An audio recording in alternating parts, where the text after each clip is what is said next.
Rush ID, photo editing, ChatGPT prompt plus yung formal attire. Ayan, sana naman naghahanap ng tutorial para sa mabilisang pag-edit ng Rush ID.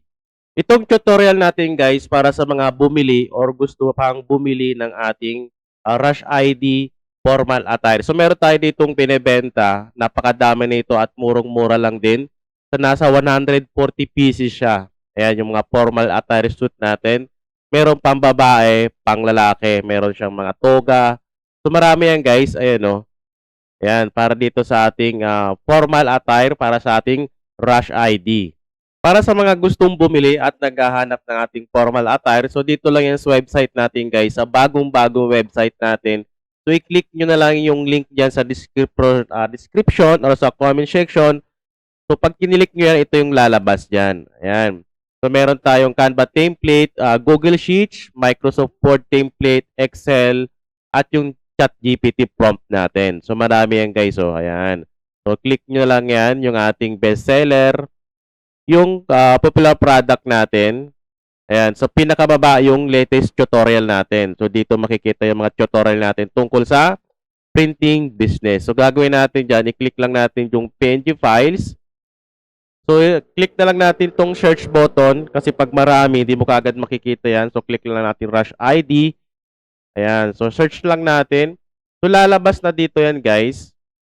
Ayan, so ito yung male and female formal attire natin para sa Rush ID package natin. So, 149 lang yan.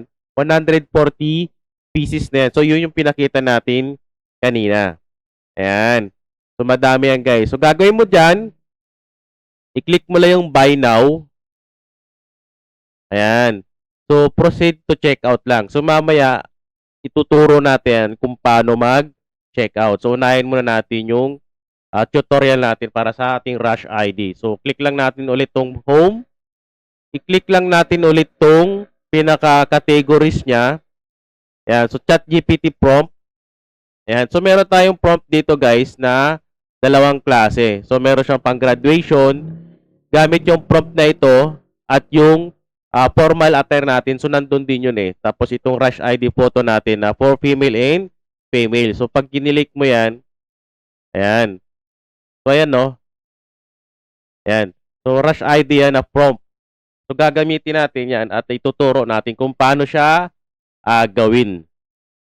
Okay, next gagawin natin guys, i-click lang natin notepad. So, pag binili mo yung prompt na yan, so notepad ang lalabas dyan, double click mo lang yan.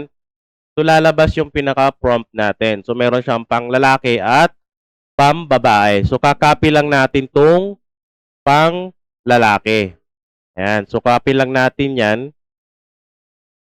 Ayan. So, copy natin yan. Tapos, punta tayo dun sa ChatGPT natin. Okay, so next natin gagawin.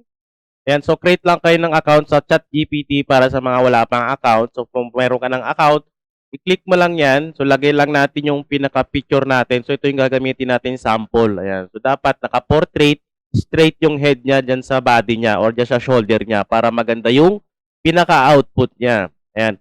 So, yun yung sample natin. So, dalawa yung i-upload natin na picture dyan. So, yung picture mo, tapos yung formal attire. Ayan. So, sa package natin, guys, meron pa siyang mga package na yan. Ayan, no? Gamit yung Cameo natin. Ayan. So, kasama yan dyan sa Rush ID formal attire natin na package. So, pipili tayo na isa dito. So, madami kasi ito, na 140 pieces ito. So, pili tayo na isa. So, click lang natin yan.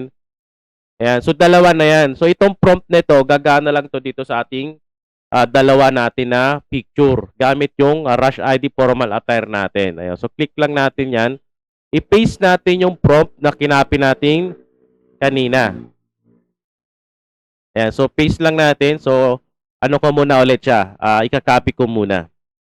Ayan. So, paste natin yung kinapi natin kanina na prompt. Ayan. So, pang lalaki to kasi dalawa yan eh. Pang lalaki at pang babae. So, click lang natin yung send.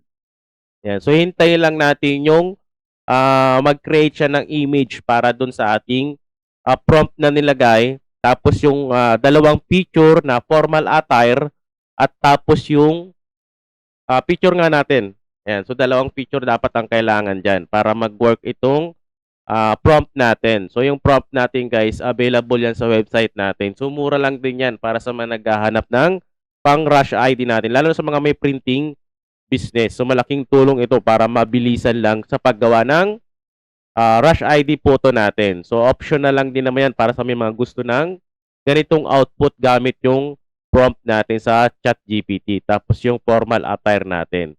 So, hihintay lang natin. Ayan. So, meron na kaagad tayong picture. Ayan. So, malinaw siya. Diba? So, nailagay dyan yung gamit nating formal attire.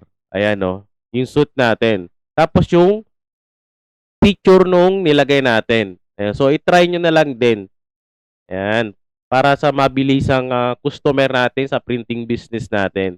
So, try nyo na lang din. So, gamit yung prompt natin. Ayan. So, ito yung pinaka-output niya. Ayan. So, gagawin mo dyan, ipiprint mo na yan kung ilang package, kung 1 by 1 o 2 by 2. So, ipiprint mo na lang yan gamit yung packages na gamit mo dyan sa printing business.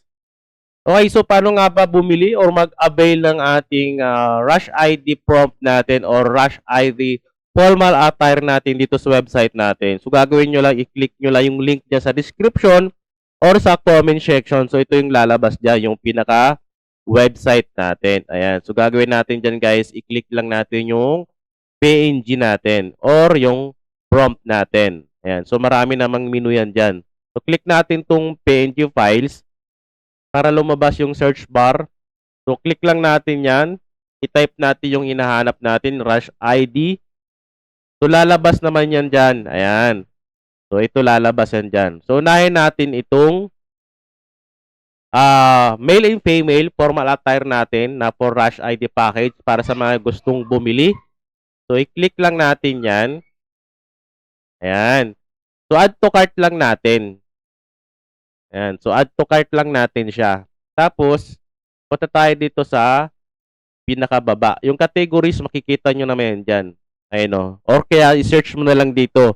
So, click na lang natin tong ChatGPT prompt natin. Ayan. Para sa mga gustong bumili ng ganitong product natin. So, click lang natin tong prompt natin. Ayan. So, click lang natin yan. Add to cart ulit. Tapos, proceed to checkout. Ayan. So, ang gagawin nyo dito, guys, madali lang naman. Pilapan mo lang yung billing details, yung first name, last name, town, city, state, postcode, phone number, at higit sa lahat, guys, kailangan correct yung email address ka dyan. Dyan kasi isi-send yung template or yung pinorchase mo galing dito sa website natin. So, automatic yan. Pag nag-verify yung payment mo, pag nag-success siya, i-verify yan at pag successful naman, dyan isi-send yung template mo sa email mo. Okay? So, or dito naman sa website natin. So, i-click mo lang yan, andyan naman yan sa downloads mo. Okay? So, click mo lang din to, create account para magkaroon ka ng account dito sa website natin.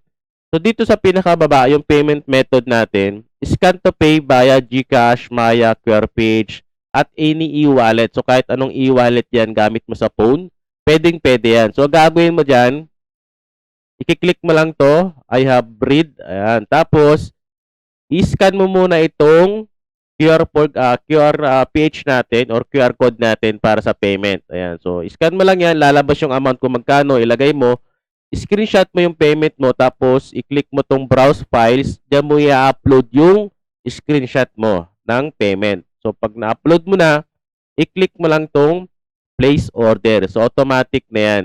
Yan. So, pag na-verify tama yung payment mo, isi-send yun doon sa email na nilagay mo dito. So, ganun lang siya kadali bumili dito sa website natin. So,